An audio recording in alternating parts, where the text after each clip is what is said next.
History wasn't built on truth, it was built on deception. This was a struggle of Cuban patriots against a Cuban dictator. Some of the most influential figures weren't just leaders or visionaries, they were masterful deceivers. What if I told you that lies, not honesty, shape the world we live in today? We often think of lying as something shameful, something immoral. But what if, sometimes, a lie is the only thing that stands between chaos and control, failure and success, even life and death? And more importantly, what if, hidden within every great deception, was something honest? As we delve into the stories of history's great deceivers, reflect on this. In today's world of deepfakes and alternative facts, are we living in a new age of deception or just a continuation of an old tradition? Take a moment to think about that, because by the end of this video, you might not look at history or honesty the same way again. Today, we're unraveling the truth about history's greatest liars, but not just the lies themselves. No, we're going deeper. We're asking the uncomfortable question: was there something honest in their deception? We will explore how deception has not only shaped our past, but continues to influence our present, questioning whether truth holds any absolute value in human society. Buckle up, because this is about to get complicated. Let's begin our journey into deception with Julius Caesar, a figure emblematic of the dual nature of leadership and manipulation. A military genius, a charismatic leader, and a master manipulator. His entire rise to power was built on a lie, one that he told Rome, and maybe even himself. "I'm not trying to be a king," he reassured them. But behind the scenes, scrolls burned in the night as rivals vanished. Daggers found their way into backs. The city's whispers grew louder, but so did his power. But here's where it gets complicated. Was he entirely lying? Because, in a way, he was right. Rome did need a strong leader. The Republic was crumbling under corruption and inefficiency. And maybe, just maybe, Caesar truly believed that he was the only one fit to save it. His deception wasn't just about power, it was about his vision of Rome's future. And that, right there, is the secret to every great liar in history. They craft stories that tap into emotions, play on desires, and reinforce what people already suspect or want to believe. They master persuasion, manipulate perception, and wield deception as a tool for influence. Some use it for power, others for survival. But in every case, the greatest liars don't just fool people, they make them complicit in the lie. They don't just tell lies, they tell stories. Every liar we'll discuss today mastered this art. They knew how to manipulate emotions, rewrite history, and shape reality itself. And the scariest part? Most of them got away with it for a while. Caesar's deception was about personal ambition, but deception at a national scale? That takes us to one of history's most terrifying masters of illusion, Joseph Stalin. Stalin was a master of manipulation, but his methods were even more draconian. Not just rewriting history, he scraped it from existence. Under his rule, enemies weren't just defeated, they were erased from photographs, their names struck from records as if they had never existed. His great deception? The illusion of absolute control, the image of an invincible, unquestioned leader. And it worked, because when people are afraid, they don't question, they obey. But here's the paradox. Stalin's deception contained a brutal truth. The Soviet Union was built on fear. His reign proved that absolute power required absolute control. And in that sense, his propaganda wasn't just a lie.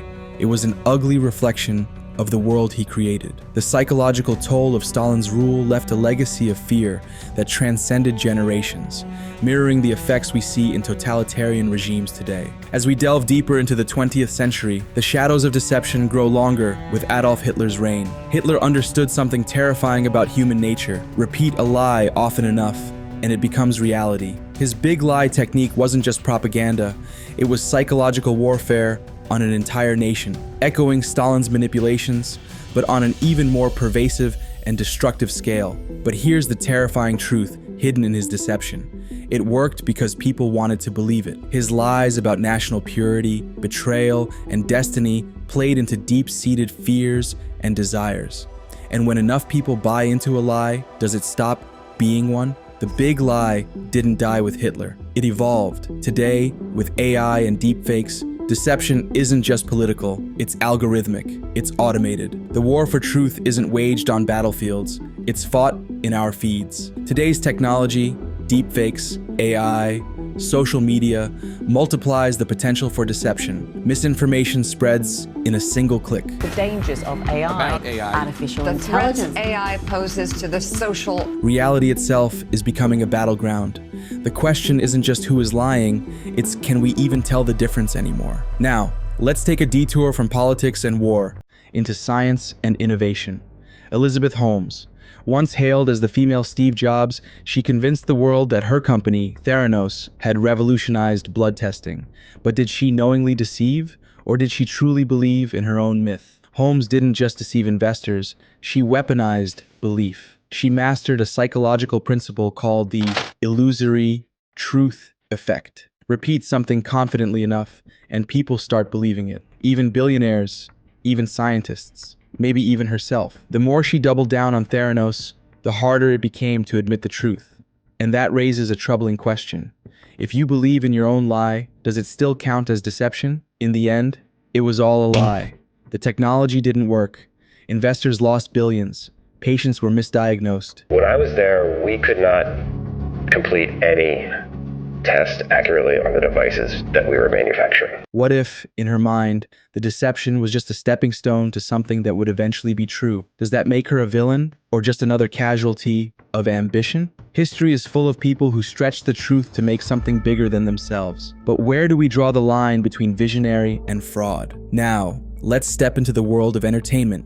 P.T. Barnum, a man who built an empire on deception, exaggeration, and spectacle. Barnum's circus was a house of illusions, filled with curiosities that were often complete fabrications. Barnum knew a dark truth about human nature.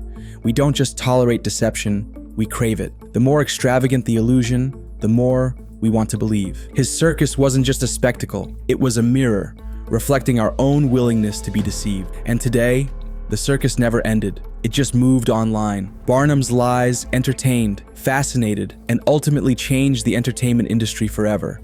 His understanding of human psychology, that people sometimes prefer the comfort of illusion to the discomfort of truth, resonates in today's entertainment and media industries more than ever. And what about Frank Abagnale Jr., a man who, as a teenager, managed to impersonate a pilot, a doctor, and a lawyer, all without any real qualifications? His life of deception eventually caught up to him, but here's the twist. His lies led him to work for the FBI, helping them catch other fraudsters.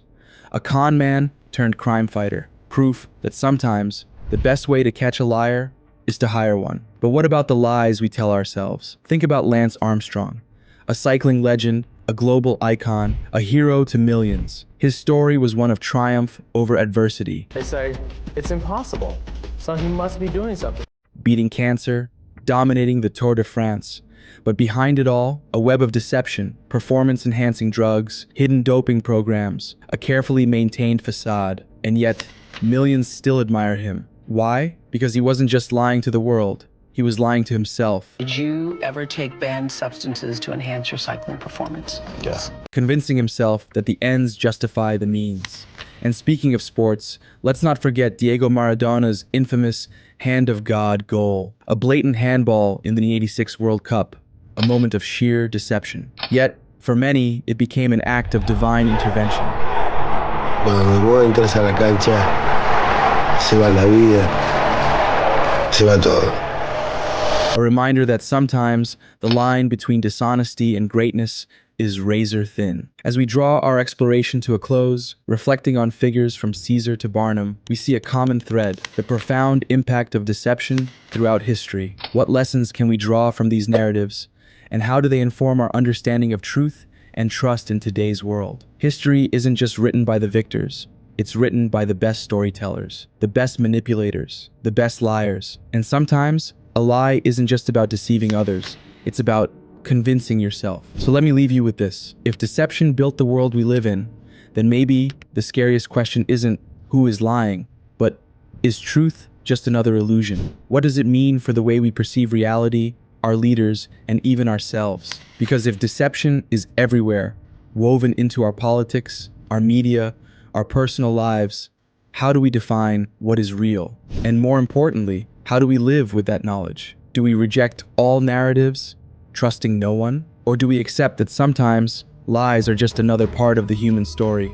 And What does all this mean for the future of truth? If deception is woven into the fabric of history, then maybe the greatest liars weren't just deceiving the world, they were revealing something brutally honest about it. Maybe the real question isn't who is lying, but what truth do we choose to believe? In a world where deception is unavoidable, we must decide what narratives to accept, which sources to trust, and how much skepticism to carry with us. Are we comfortable living in illusions that provide comfort, or do we dare to confront unsettling truths? The power lies in our hands to question, to analyze, and to shape our own understanding of reality. If you want to keep questioning everything you thought you knew about history, subscribe, because the biggest deceptions are the ones we haven't uncovered yet. Thanks for watching, and I'll see you next time.